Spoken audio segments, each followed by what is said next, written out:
खत। अजी सुनते हो, एक बात कहूँ आपसे। एक 80 साल की पत्नी ने अपने 84 साल के पति से कहा।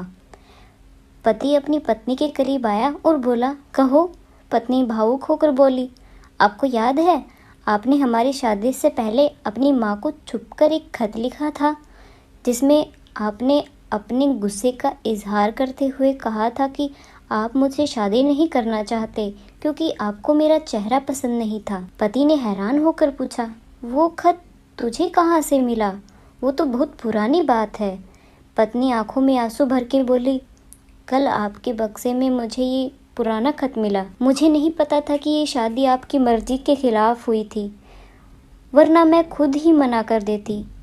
पति ने अपना सर अपनी पत्नी की बाहों में रखा और बोला, अरे पगली, उस वक्त मैं सिर्फ 12 साल का था और मुझे लगा तू मेरे से शादी करके जब आएगी तो मेरे कमरे में मेरे साथ मेरा बिस्तर और तकिए पे सोएगी, मेरे सारे खिलौनों के साथ खेलेगी और मेरी गुल्लक के पैसे चुरा लेगी। लेकिन उस वक्त मैं ये कहाँ जानता था कि तू मेरी ज़िंदगी में आकर मेरी ज़िंदगी को एक कमरे से बाहर एक घर तक ले जाएगी। ये कहाँ जानता था कि मुझे कपड़ों के बने खिलौनों से कहीं ज़्यादा खूबसूरत और प्यारे खिलौने तू मुझे देगी।